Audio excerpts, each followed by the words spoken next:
He's sitting in a divorce attorney's office, staring at paperwork that looks like a business dissolution. But it isn't a business, it's his life.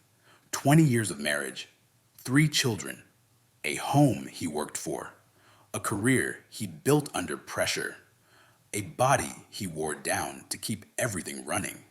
He's trying to understand how all of that can end in a packet of documents that reduce 2 decades of sacrifice into line items and percentages. The attorney is calm, professional, matter of fact, explaining asset division, explaining what's marital property, explaining what gets split, explaining what he can fight, what he can't, what it will cost to fight, and what he should expect if he loses. The man nods, like he's listening, but his mind is doing different math. The math no man wants to do. The jewelry, the vacations, the lifestyle upgrades, the endless meals out, the weekends away, the renovations, the just this one more thing spending, the experiences he funded to make her happy, the sacrifices he made to keep the peace, the times he said yes when he should have said no, the overtime, the skip sleep, the delayed dreams, the later that never came. And now looking at these papers, it all lands with a sickening clarity. Some of what he gave is gone forever. Some of what he built is being divided. And a lot of what he sacrificed wasn't building a future. It was buying time. He starts to feel something men hate admitting. Not just sadness, not just anger, a specific kind of humiliation. Like he financed his own replacement. Like his generosity didn't protect him. It weakened him. Like he spent years turning himself into a provider of comfort. And in the process, he removed the very tension that made him respected. He became the reliable background utility of her life. And the moment the utility felt replaceable, the relationship collapsed. You know this man. Maybe you are this man. The guy who truly believed that being generous, supportive, patient, and giving would create gratitude, loyalty, and commitment. The man who believed years of good behavior would earn security. The man who thought love worked like deposits in an account. You invest, you sacrifice, you show up, and then the relationship rewards you with stability. That belief feels honorable. It sounds right. It's how decent men want the world to work. And it is also one of the most dangerous misconceptions a man can carry into modern relationships. Because relationships do not run on business accounting. They run on psychology. And if you bring a ledger mindset into a desire-driven environment, you can end up broke in every way that matters, financially, emotionally, and spiritually. You can end up holding the bill for years of proof that didn't buy what you thought it bought. Today, I'm going to explain why.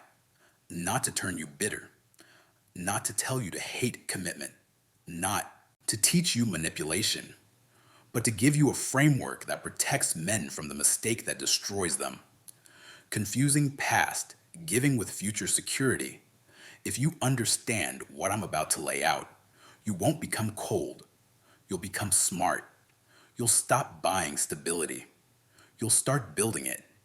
And you'll stop trying to win a woman's loyalty through sacrifice alone. Because sacrifice without leverage isn't love. It's vulnerability. Here's the brutal truth men avoid because it feels unfair. What you have already provided has almost no power to secure what you want tomorrow. Not because your effort didn't matter. Not because your love was meaningless. Because, psychologically, past value depreciates the moment it becomes normal. A house you bought is not a promise. It becomes a baseline. A vacation you funded isn't stored in some emotional savings account. It becomes a memory. A gift you give is not a future bond. It becomes an expectation of your role. Support you provide during hard times doesn't automatically guarantee support when you struggle. It establishes that you can carry weight. And once people believe you can carry weight, they start treating your carrying as the default, not as something that earns you protection. This is not women are evil. This is human nature. Once something is obtained, it stops creating anticipation and starts creating a standard. Once a lifestyle becomes normal, it stops feeling like a gift and starts feeling like the minimum. Once stability is delivered, it becomes assumed. An assumed value does not create desire. It creates comfort. Comfort matters, but comfort alone does not secure commitment, especially when comfort is expected, not appreciated. Men often think they're making deposits. They believe generosity builds credit. They believe sacrifice builds loyalty. They believe reliability builds safety, and it should. In an ideal world, it would. But if you don't understand how desire and motivation actually work, you can spend your life depositing into an account that does not pay interest. It only raises the minimum required payment. This is where men get blindsided. They front load their best. They give early. They provide heavily. They overfunction. They try to remove all friction. They try to be the man she never has to worry about. And over time, the relationship becomes less stable, not more. Because every time you deliver value with no boundaries, you train the relationship to see your output as guaranteed. Guaranteed output becomes background noise. Background noise does not generate respect. It generates entitlement. Now let's name the misconception clearly. It's the belief that what you've already given creates security for what you'll receive tomorrow. That's the bank loan mindset. I've invested so much, she'll value me more. I've sacrificed for years, she'll never leave. I've proven my commitment, I'm safe now. That logic is true in some areas of life. It's true in work. It's true in building skills. It's true in earning trust with a good employer. It's even true in friendships with healthy men, because men often operate on reciprocity and credit. If a man shows up for you, you remember it. If a man sacrifices for you, you respect it. If a man has your back, you store it. It becomes part of how you evaluate him. A lot of men assume women run the same accounting system. Many don't. Not because they're bad, because the mechanism of attraction and attachment tends to be forward looking, not backward looking. It measures what life feels like with you now, what it seems like it will be with you next year, what you represent in terms of future experience, not what you did 5 years ago. So your generosity in your mind means obligation creation. In her mind, it can become expectation establishment. Your sacrifice in your mind means I'm investing, so we're secure. In her mind, it can become this is the level of life I'm meant to have. And the moment you can't sustain that level, or the moment she believes she can get that level elsewhere, your past deposits don't protect you. They just make the fall more expensive. This mismatch creates a common pattern. Men feel unappreciated. Women feel underwhelmed. Men feel like they're doing everything. Women feel like something is missing. Men become resentful because the return on investment is poor. Women become dissatisfied because the experience no longer feels rising. And here's what makes this so dangerous. The moment a man feels most secure, because he thinks his investment locked it in, is often the moment the relationship becomes most vulnerable, because he stops being a man with momentum and becomes a man with obligations. He stops being future and becomes maintenance. He stops being an expanding presence and becomes a stable utility. And some relationships cannot survive that shift unless both people consciously protect the bond. Now, I want to introduce a model that explains this cleanly. Female attachment, in many cases, operates like hunger, not in an insulting way, in a mechanical way. Hunger is not stored. Eating yesterday doesn't feed you today. A great meal last week doesn't mean you're full now. That's not moral. That's biology. It's how needs operate. They regenerate. They reset. In relationships, a lot of men behave like they can feed her enough to be safe forever. They try to provide one giant meal, a proposal, a house, a wedding, a lifestyle, a look how committed I am gesture. They think it buys permanent fullness. It doesn't. Because satisfaction resets, needs evolve, the mind adapts, the baseline rises, and the relationship starts each day with a question that passed. Deeds don't automatically answer. What is life with him like now? What does he represent now? Is this growing or stagnating? Do I feel alive, protected, respected, proud? Or do I feel bored, trapped, resentful, taken for granted? This is why there is no maintenance phase where a man can stop being a man and become a function. There's only ongoing value creation and ongoing connection, not endless spending, not endless labor, value creation. Now let's talk about the trap men fall into as relationships progress, because this is where men confuse advancement with security. Dating turns into exclusivity. Exclusivity turns into moving in. Moving in turns into engagement. Engagement turns into marriage. Marriage turns into kids. Kids turn into shared assets, shared debt, shared routines, shared legal exposure. Each step feels like progress. Each step feels like we're building. But here's the uncomfortable truth. Every advancement step often increases a man's exposure while decreasing his leverage. Because the deeper you go, the harder it is to leave. The more you have to lose. The more your identity gets tied to the structure. And the more you fear starting over, which means you negotiate less aggressively. You tolerate more. You compromise your standards for the family.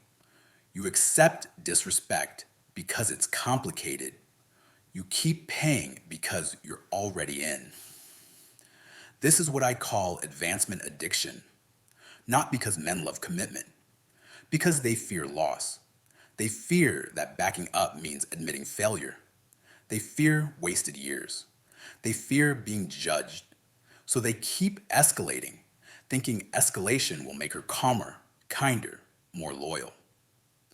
Sometimes it does. Sometimes it does the opposite.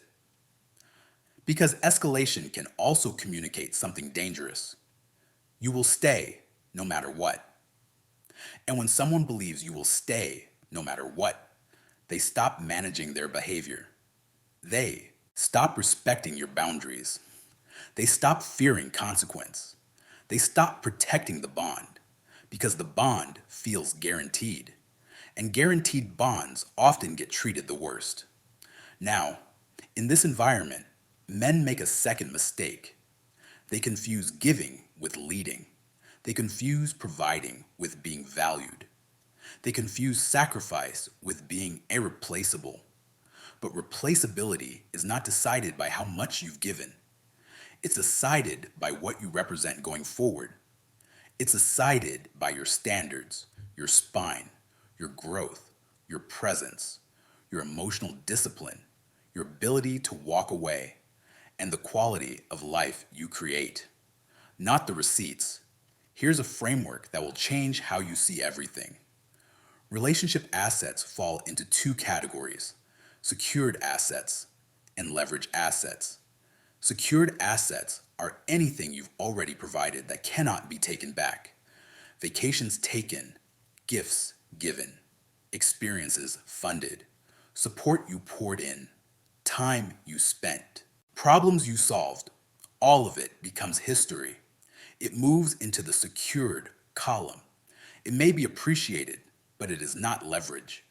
It does not create ongoing motivation to stay because it is already owned, already consumed, already experienced, already banked. Leverage assets are different. Leverage assets are future facing. They include what is still being built, what is still possible with you, what is still growing, the life you are creating, the stability you maintain without becoming dull, the leadership you bring, the experiences you can generate because you are capable, the emotional atmosphere you create, the standard you hold, the future you can offer that is not guaranteed anywhere else. Here's the mathematical reality that makes men uncomfortable. Every time you convert leverage into secured value too quickly, you reduce your position. Every time you overgive to prove love, you remove the very scarcity that maintains respect. Not artificial scarcity, natural scarcity. The scarcity of a man who has standards, time, and self-respect. A man whose life does not revolve around keeping someone pleased. This is why some men become less attractive the more they provide. Because providing becomes their personality. And a man whose entire identity is service becomes predictable. Predictable can be safe, but predictable without leadership becomes boring. And boring is deadly. Not because she's evil, because desire needs polarity. It needs growth. It needs momentum. It needs the sense that life is moving forward with you, not just being paid for by you. Now, at this point, some men hear this and jump to the wrong conclusion. They think the answer is to withhold, to manipulate, to become cold, to play games. That's not what I'm saying. If you take this lesson and turn it into cruelty, you've misunderstood it. The goal is not to starve the relationship. The goal is to stop feeding it in a way that trains entitlement and kills respect. There's a difference between generosity and self-erasure. There's a difference between providing and performing. There's a difference between love and purchase. So what does a man do instead? He builds what I call anticipation architecture, a relationship structure where the future feels alive, shared, and expanding, where the partnership is oriented toward growth, not consumption, where she looks forward to what you're building together, not because she's dangling you, but because your life naturally contains direction, where your presence represents possibilities, not just comfort, not just bills paid, possibilities. Anticipation architecture is not about empty promises. It's not saying one day, forever. It's not stringing someone along. It's about momentum, progress, and the sense that with you, life improves, not in fantasy, in reality. That architecture has a balance, too much promise, and no, delivery creates disappointment. Too much delivery with no new horizon creates stagnation. The healthiest relationships have a rhythm, shared goals, regular progress, new experiences, mutual growth, and a man who continues to build himself, not just the relationship. Here's what that looks like in practice. It means you don't try to buy security. You build stability through standards. It means you don't front load every gift to lock her in. You pace investment and watch reciprocity. It means you don't sacrifice your mission to become her employee. You maintain your direction and she joins a life that already has movement. It means you don't convert every resource into immediate consumption. You allocate resources toward creation, health, skills, community, and a life that feels bigger over time. The men who keep long-term respect are not the men who gave everything. They're the men who kept becoming more, not in a selfish way, in a disciplined way. They stayed grounded, They stayed purposeful. They didn't beg. They didn't chase. They didn't buy love. They built a life and invited someone into it. And they required that the invitation be honored. Now let's talk about a word men avoid: leverage. Most men hate that word because it sounds cold, but leverage exists whether you acknowledge it or not. Leverage is not a threat. Leverage is the natural balance of who needs who more, who can leave, who has options, who has standards, who has a life outside the relationship, who is capable of rebuilding, who is anchored in self respect. Leverage is simply the reality that affects behavior. A man with no leverage overcompensates. He overpays. He overgives. He overtolerates. He stays quiet when he's disrespected. He avoids conflict because he's afraid. He becomes easy to keep, which ironically makes him less respected. Not because women are monsters, because humans tend to respect what has boundaries. They tend to take what is unlimited. A man with healthy leverage doesn't need to threaten. He doesn't need to shout. He doesn't need to control. He leads quietly. He sets standards. He chooses. And because he can leave, he doesn't need to beg. That alone changes how he is treated, because his presence feels earned, not guaranteed. So, how do you maintain healthy leverage while still being a good man? You stop making deposits without terms. You stop giving in ways that create entitlement. You stop sacrificing your identity. And you start building relationships like a partnership, not a charity. Here are the principles that protect men. First, contribution pacing. Don't front load everything. A man who gives his maximum early has no room to grow. He has no space to surprise. He has no margin. And once you have no margin, you live in fear of dropping the standard you created. You become trapped by your own generosity. You start resenting her for expecting what you trained her to expect. Give steadily. Give intelligently. Give where it builds something, not where it buys peace for a week. Second, reciprocity tracking. Not in a petty way, in a reality-based way. Is she investing too? Not just emotionally when it's convenient. Consistently. Does she protect your time? Does she respect your mission? Does she bring peace to your home? Does she contribute to your life, not just consume it? Does she show loyalty when it costs her something? Does she support you when you're not performing strength? Does she show gratitude in action, not just words? If the answer is consistently no, you're not in a partnership. You're in a transaction where you pay and she evaluates. That's not love, that's rental. Third, identity preservation.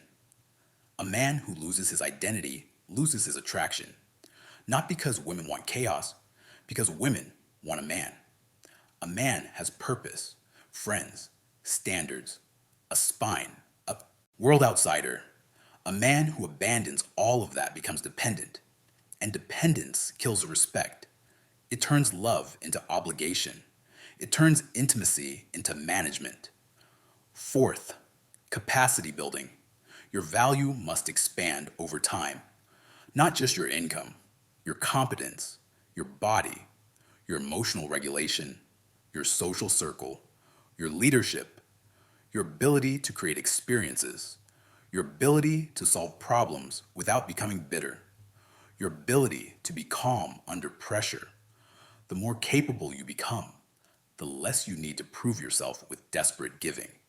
You can give from abundance, not from fear. Fifth, risk awareness. The deeper you go, the more you must choose carefully. Marriage and children are not romantic trophies. They are life contracts. If you treat a contract like a vibe, you eventually pay for it. So you vet character, not charm. You vet accountability, not chemistry. You vet consistency, not promises. You vet how she handles stress, conflict, and disappointment, because that's who she will be when life gets real, not the version you met during the easy season. Now, does all of this mean a man should never be generous? No, a good man should be generous, but generosity should be aligned with a structure that preserves respect. A man should provide, but providing should build a shared life, not fund a one sided lifestyle. A man should sacrifice sometimes, but sacrifice should be mutual, recognized, and rare, not constant, expected, and invisible. The healthiest long term relationships aren't the ones where the man gave everything. They're the ones where both people had skin in the game. Both people invested. Both people protected the bond. Both people feared losing each other because each person brought real value. Not just money, not just labor, value. Now let's address the line that a lot of men secretly believe. If I just give her everything she wants, she'll never leave. That is a child's belief. It's the belief of a good heart with no strategy. And it is exactly how men get destroyed. Because if you build a relationship where she receives everything and you require nothing, you don't create loyalty. You create entitlement. And entitlement does not love you. It uses you until it doesn't need you. So what creates the kind of relationship where leaving doesn't even become an option? Not fear, not control, not manipulation. A combination of three things: respect, future, standards. Respect means she sees you as a man, not a function. Future means life with you feels like it's moving upward, not stagnating. Standards means she knows you will not tolerate disrespect, and your presence is not guaranteed. That's what keeps a relationship alive. Not yesterday's vacation receipts, not how much you spent, not how many times you proved yourself. Those are secured assets. They don't protect you tomorrow. Now, I want to close by speaking to the man in that attorney's office. The man looking at the bill for his own generosity. The man who feels like he paid for his destruction. The man who can't understand why being faithful and giving wasn't enough. Here's what he needs to hear.